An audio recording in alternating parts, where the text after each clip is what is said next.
¿Que por qué Leon Klimovsky? Pues la verdad es que, como sabes, desde hace años me dedico a divulgar cosas sobre las figuras del fantástico español,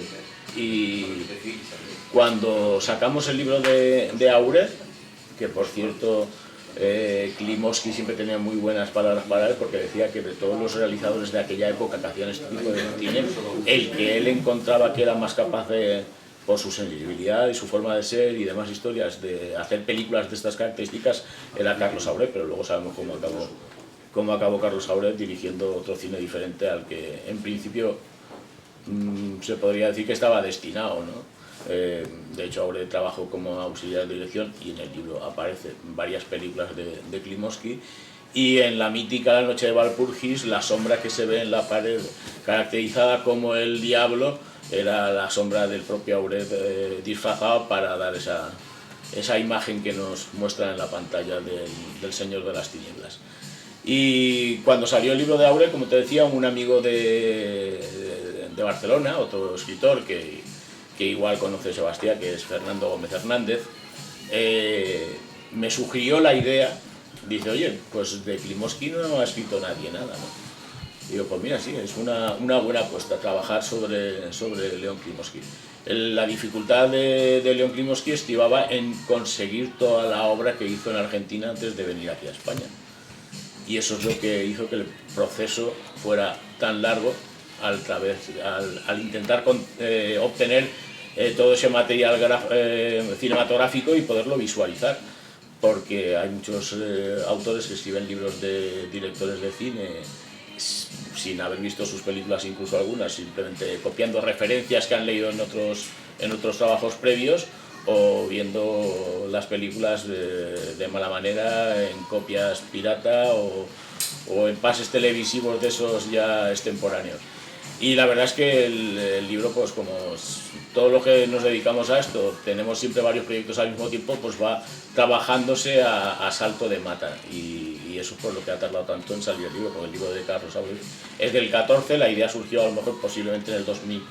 2015, y a lo mejor en el 2016 cuando empecé a trabajar en él. Klimovsky era un todoterreno, pero no era un director, digamos, que con vocación. Era un director que trabajaba en el cine porque quería vivir del cine. O sea, quería comer, no vivir, comer del cine. De ahí que sus trabajos fueran a veces precipitados por esa premura con la que él trabajaba, tratando de enganchar con otro proyecto para que no le faltara el trabajo, ¿no? Y quizá la época más rica de Klimovsky es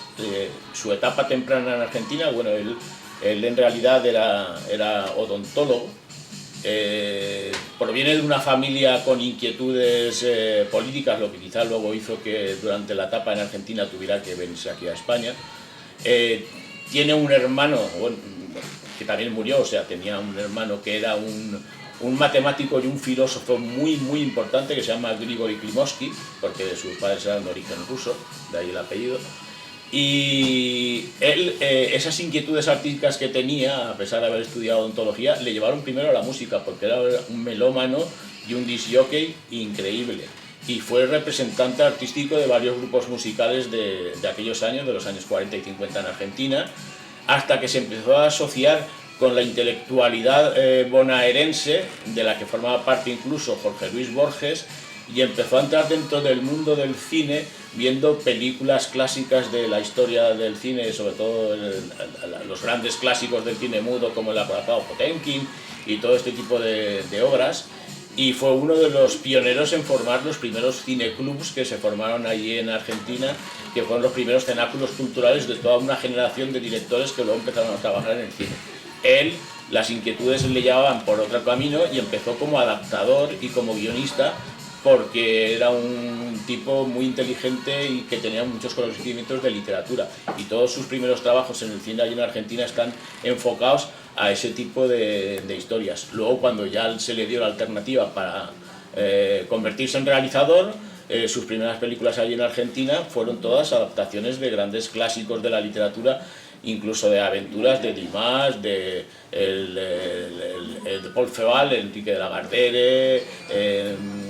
El jugador de Dostoyevsky, El túnel de Sábato, o sea, hizo muchas adaptaciones por las que es bastante apreciado. Y en aquella etapa estaba muy influenciado por todo ese cine que él había visto y que había divulgado a través de los cineclubs, con ese cine de vanguardia, con ese toque un poquitín expresionista, etcétera, ¿no? Y eso se nota mucho en esa etapa de su cine, que es una de las etapas más apreciadas. Luego, cuando ya por razones políticas, por estar metido en intrigas peronistas y demás historias, se tuvo que venir aquí a España, siguió rodando, pero ya básicamente para sobrevivir y para alimentarse. De ahí que se cogiera a cualquier película de cualquier género. Hacía lo mismo comedias que cine musical. Tampoco era nada raro en los cineastas de nuestro país en aquella época, pero si así como algunos a lo mejor rodaban una película al año, él a lo mejor te podía rodar 2 o 3.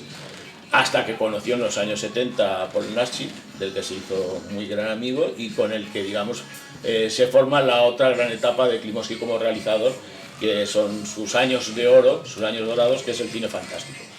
Y que participa bastante gente en el proyecto a través de las entrevistas, de gente que he conocido y sobre todo de las palabras del propio Leo Klimovsky.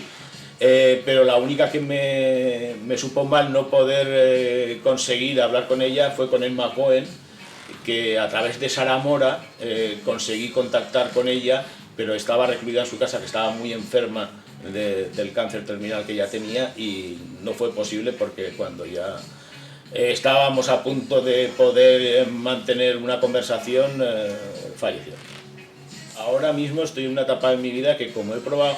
digamos, más o menos fortuna con cierto éxito en la ficción a través de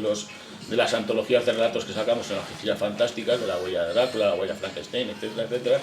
Llevo años dándole vueltas a una idea para una novela y quería dedicarme única y exclusivamente. De hecho, ahora estoy terminando con una editorial de Valencia que se llama la editorial Vinatea,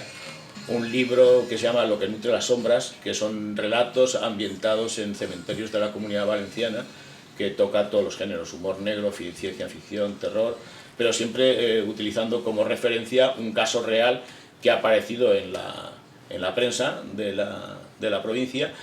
que me pasó la editorial un fichero con un montón de casos y de historias. Yo fui seleccionando los que me interesaban y a partir de ellos he ido construyendo las historias, ¿no? Tiene un nexo común que hila todas esas historias, y encima el libro va ilustrado con dibujos de un ilustrador también de ahí de la Comunidad Valenciana, y está quedando, la verdad es que está quedando el libro fabuloso, pero bueno, todavía falta para ello, ¿no? Y la novela la quiero retomar ya el año que viene, ¿no? Esos proyectos que te planteas cuando acaba el año. Pero la única figura que a mí se me queda una espinita de toda esta generación, porque hay libros de muy buenos y mejores autores que yo,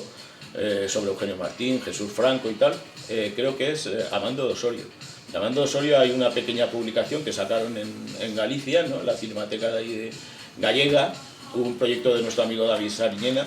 que no acabo de cuajar, con colaboración de varios compañeros, pero creo que es una de las, si no la única figura del cine fantástico español que no ha tocado a nadie en un libro en serio. No me quiero arriesgar porque, bueno, Amando de Osorio en contraposición a Leo el Rápido tiene una cinematografía mucho menos dilatada, pero lo de Klimovsky, solamente hay una película, que lo digo en el libro, que hemos hecho a mano, de los recuerdos de Antonio Mayans, que sale como actor en la película, porque la película no la he encontrado, que se llama El talón de Aquiles. Es la única película de León Klimovsky que no he podido ni encontrar ni ver. Y mira que me he tirado años en el canal este de Somos, viendo la programación diaria todas las semanas, a ver si algún día la hacían, y la verdad es que ha sido un trabajo bastante arduo. Y el título, que también lo quiero hacer la referencia, porque claro, así como por ejemplo Carlos Saurel, que es el otro cineasta al que le dediqué mi primer libro, se llama, o se subtitula Nostalgia y Pasión, y siempre he dicho que es una especie de biografía del autor y también autobiografía, porque la relación que él y yo tuvimos fue bastante intensa realizando algunos proyectos y tal, y el estilo en el que está escrito el texto se aleja mucho de la manera en la que, por ejemplo, está escrito que es un poco más académico. Aquel era un poco más desenfadado, más coloquial, porque era pues una historia de amigos, ¿no? Donde yo contaba cosas mías personales que estaban relacionadas con mi relación con Carlos. Y el título del libro, pues Leo el Rápido, me lo sugirió nuestro común amigo Darío Labia, y cuando ya estábamos empezando a mover el proyecto a través de su publicación Cineficción, en un artículo, una reseña que sacamos conjuntamente, como no sabíamos poner en el pie extraído del libro, porque el libro todavía no tenía título, se le ocurrió a él, dice, ¿qué te parece si le ponemos Leo el Rápido? Y así se quedó. Ahí no hay palabras para definir la relación que tenemos prácticamente todos los que estamos aquí con Harryhausen, porque es